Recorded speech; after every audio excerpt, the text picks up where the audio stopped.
Maya Pabengi, Pampanga, magandang gabi, Central Luzon. Sa ngalan ni Justin Dizon, ako po si JM De Jesus at ito ang POV, ang news program ng CLTV 36. At narito lang mga balitang dapat mong malaman ngayong araw ng Huwebes, January 16. Mga kabalen, mga karehiyon, malungkot na balita. Hindi maapaliwanag ang sakit na nararamdaman ng mga pamilya ng mga biktimang nasangkot sa aksidente sa pagitan ng modern jeep at tricycle sa bayan po ng Kalumpit, Bulacan. Upang malaman po natin ang kwento, panoorin po natin ito.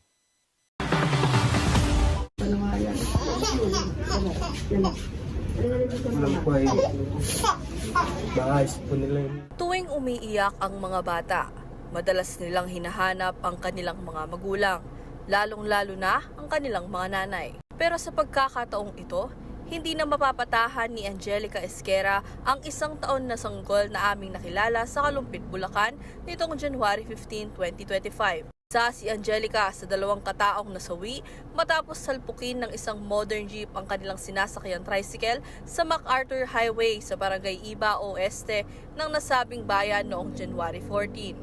Iniwan niya sa kanyang asawang si Albert Mabignay ang 3 musmos na anak.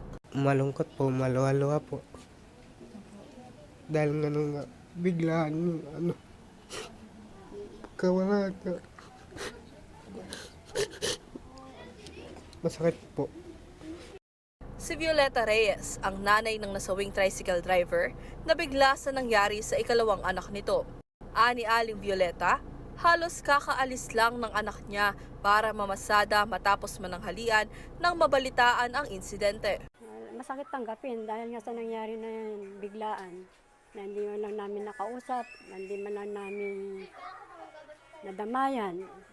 Anya, bagamat masakit ang nangyari, ipinasa Diyos na lang niya ang sinapit ng anak. Kwento ng isa pang pasahero ng trike na si Karen Bustos, pauwi sila galing ospital matapos magpa-check up kasama ang pinsan at tiyuhin niyang si Armando Esguera, ang tatay ng nasawing si Angelica. Tuling-tuling niya tapos bigla na lang pong sumalpok sa amin. Hindi ko na po alam. Opo. Traffic po ba Sinabi po ng driver, Opo. doon din po kami na kaya po ako tumalsik po ako. Tumalsik po ako sa kalsada. Sila po ang nasagi ng modern jeep. Bagamat nagtamo ng minor injury sa katawan si Bustos, nagpapasalamat siya sa Diyos na nakasurvive siya sa lakas ng pagkakabangga. Gayunpaman, malungkot umano siya lalo na para sa pamilyang naiwan ng kanyang pinsan, pati na rin sa kanyang tiyuhin na hanggang ngayon ay hindi pa naooperahan. Ayon sa mga naulila, lalaban sila upang makamit ang hustisya at mapanagot ang driver at ang kooperatiba nito. Sa akin lang po, makulong po sila matagal pangabong buhay. Sana. Dahil di ko gusto ginawa niya sa asawa ko.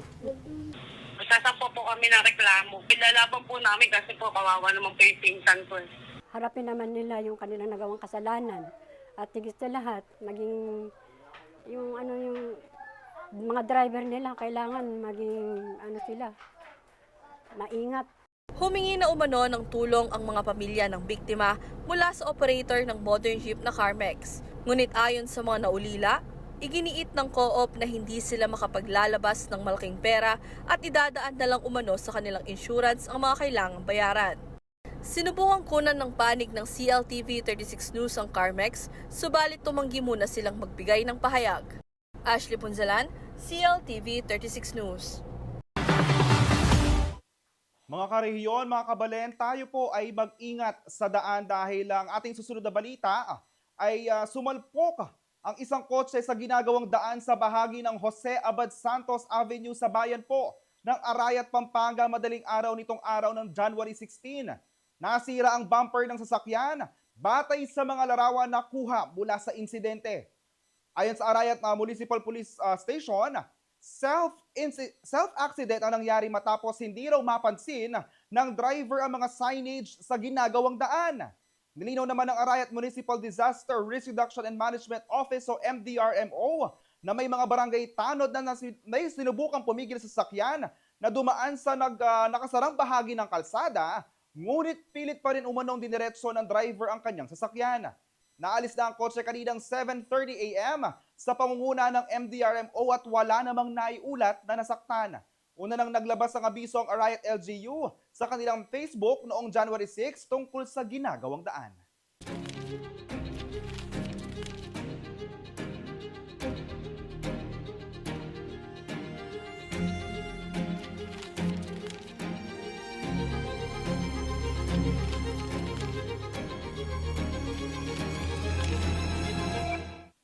Sa susunod po na balita, sinibak na ng SM Mega Mall ang security guard na nag-viral matapos makita sa isang video ang pagsisipa nito sa babaeng tindera ng Sampaguita. Base sa statement ng SM Mega Mall, kanina nang pinaimbestigahan sa security agency ang security guard. Sa ngayon ay dinismiss na nila ang guard at hindi na raw nila papayagan pang magtrabaho sa alinmang mall nila. Nakikisimpatya naman ng SM Mega Mall sa naturang babae na nakaranas ng unfortunate incident sa labas ng kanilang mall. Kinukondinan na rin nila ang nangyari. Mapapanood sa viral video na ang SECU ay nakikipagtalo sa babaeng nagtitinda ng Sampaguita at may suot na school uniform. Nang tumayo ang babae, hinablot ng guard ang dala nito mga Sampaguita at saka sinira. Pinalo ng babaeng SECU gamit ang sira ng tinda nito at gumanti ang lalaki at nasipa nito ang babae.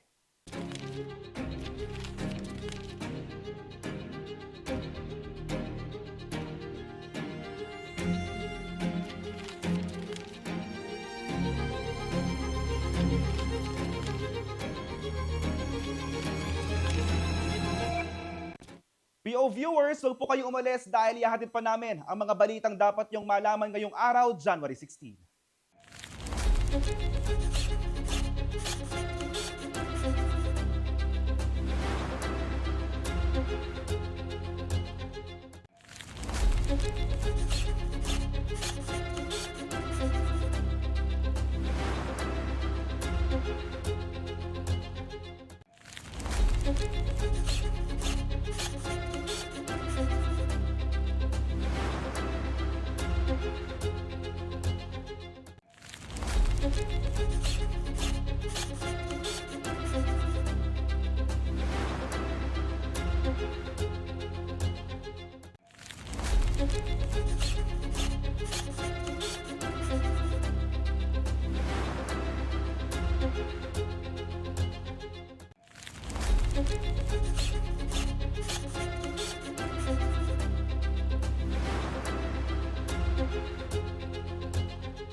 Mga kabalen, nagbabalik po ang POV para naman sa susunod nating balita. Patuloy ang pulisya sa rehiyon sa pagsugpo sa mga kriminal, lalo na sa mga individual na sangkot sa illegal na droga. Sa kaliwat kanong operasyon, nahuhuli ang iba't ibang sospek at nakukumpiska ang pinaghihinilaang illegal drugs. Narito po ang report. Arestado ang 5 katao sa magkakahiwalay na operasyon ng Pampanga Police Provincial Office nito Martes, January 14. Isang high-value individual ang nahuli sa Barangay San Jose, Ciudad San Fernando. Nakuha mula sa kanya 55 gramo ng pinaghihinalaang shabu na nagkakahalaga ng 374,000 pesos. 2 pa ang naaresto sa Barangay Maimpis ng parehong syudad. Nakumpiska mula sa kanilang 15 gramo ng shabu na nagkakahalaga ng 102,000 pesos. 2 rin ang nahuli sa isang buy-bust operation sa Barangay Dabdab, Mabalacat City. Nahulihan ng mga suspect ng 16 na gramo ng shabu na nagkakahalaga ng 108,800 pesos. Himas rehas din ang magina sa isang anti-illegal drug operation sa Caban City, Nueva Ecija ngayong madaling araw ng Huwebes, January 16. Ang mother and son tandem ay kasali sa listahan ng high-value individuals. Kinilala ang 44 years old na ina na si alias Osel at ang 22 years old na anak niya si alias Chow. Nakumpiska mula sa magina ang pinagsususpetsyang shabu na nagkakahalaga ng 408,000 pesos. Inilipat na ang 2 suspect ay hindi nang nakuhang ebidensya sa Gapan City Police Station para sa proper documentation at legal processing. Samantala, binigyan diin ni Police Brigadier General Jean Fajardo, ang direktor ng Police Regional Office 3, ang dedikasyon ng kapulisan upang mapalakas ang laban kontra illegal na droga. Liana Canilaw, CLTV 36 News. Inirekomenda po ng Department of Justice o DOJ ang pagsasampa ng 62 counts of money laundering laban kay dismissed Bamban Tarlac Mayor Alice Guo at 3 iba pa kaugnay ng umunoy illegal na aktibidad sa isang Pogo Hub sa naturang bayan. Ayon kay DOJ spokesperson Assistant Secretary Nico Calavano, kabilang sa mga isinampang kaso ang 26 counts sa paglabag sa Section 4A ng Anti-Money Laundering Act of RA 9160, 5 counts Section 4B ng RA 10365 at 31 counts ng paglabag sa Section 4C ng parehong batas. Batay sa investigasyon, ginamit umano ang mga kumpanyang QJJ Farm Incorporated, QSeed Genetics Incorporated, Baofu Land Development Incorporated at Hongseng Gaming Technology Incorporated na ngayon ay Zunyuan Technology Incorporated sa pagbili at pag-convert ng mga lupa sa Bamban para gawing commercial properties na posibleng ginamit nilang front sa human trafficking at money laundering. Binanggit din ng mga piskal na patuloy ang koneksyon ni Guo sa Baofu Land Development Incorporated kahit iginiit niyang kumalas na siya sa kumpanya noong alkalde pa siya. Hindi pa tinukoy ng DOJ kung kailan na formal na isasampa ang mga kaso sa korte. Kasalukuyang nakakulong si Guo sa PNP Custodial Center sa Camp Crame dahil sa hiwalay na kasong human trafficking. Matatandaan ang kinasuhan na rin si Guo at 35 pang individual ng 87 counts ng money laundering noong August 2024. Kaugnay ng pagkakasangkot sa Pogo Hubs.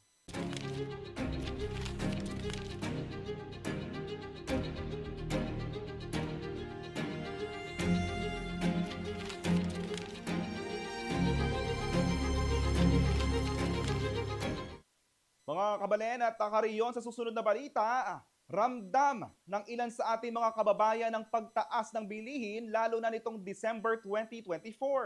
Ayon sa PSA, naglabas na ng datos ukol sa inflation rate dito sa Central Luzon. Para sa buong detalye, narito po ang report.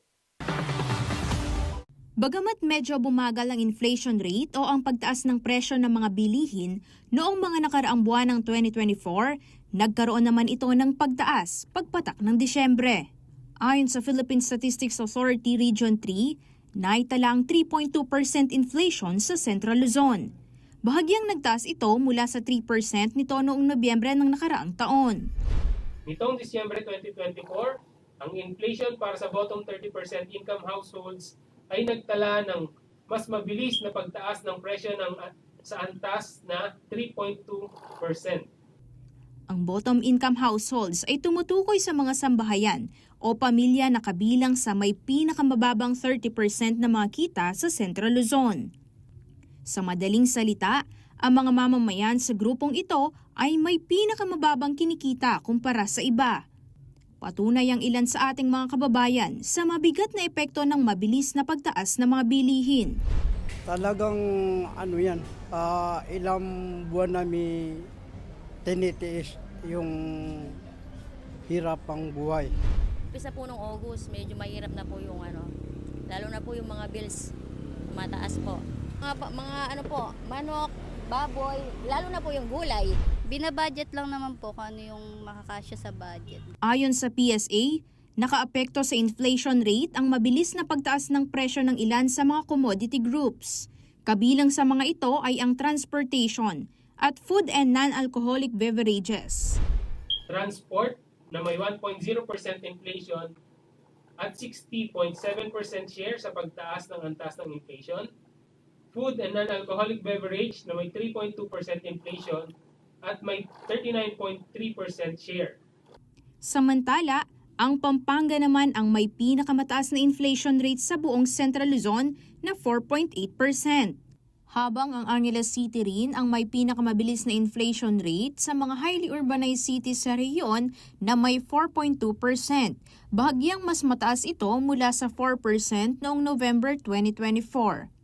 Kasama si Ashley Punsalan, Aisel Fernando, CLTV 36 News.